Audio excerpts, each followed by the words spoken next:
No matter what kind of music you listen to, I love something that you hate. Leonard Cohen, Everybody Knows.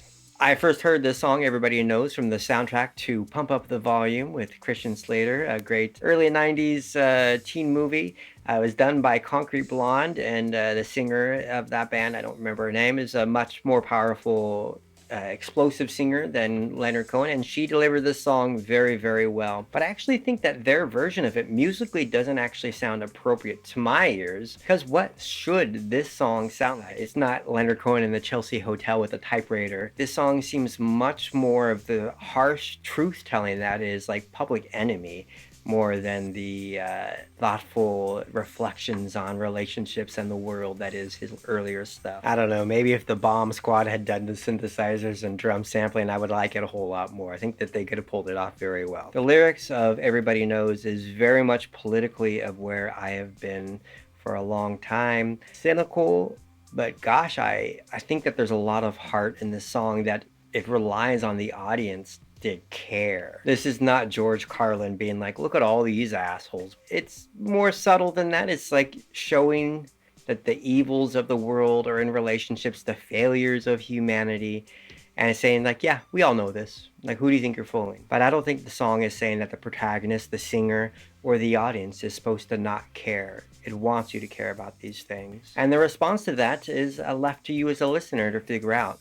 Like any great art, this is not necessarily telling you what to do or how to think, but is presenting you with a perspective and asking you, now what?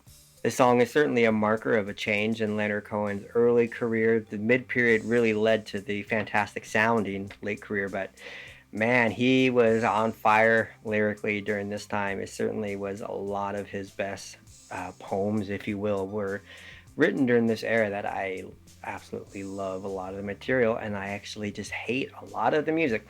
No, I won't say I hate the music, is I don't like it at all. And maybe the whole point was, first of all, it's cheaper to do, and maybe is that just like, hey, let's just pump this out. Certainly during this time period, Mr. Cohen is writing some of his best poems, like Hallelujah. Get rid of the chorus in that song is still bulletproof, and a lot of the songs I really don't like the music for, which is kind of interesting. The music is very preset-y. Oh, we got the synthesizer? Okay, we'll choose this sound. And they just went with it, and then they mixed it, and they're like, yeah, that's a mix. Certainly there's no sense of space or of a room or of a vibe in it.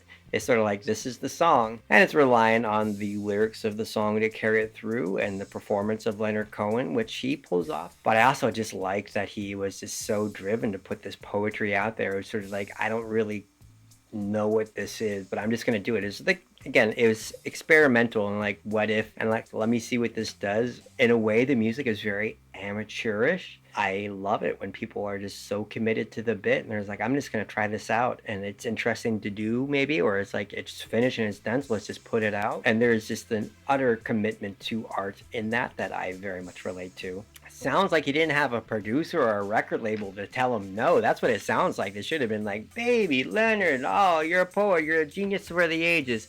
Let's make this a hit, daddy-o.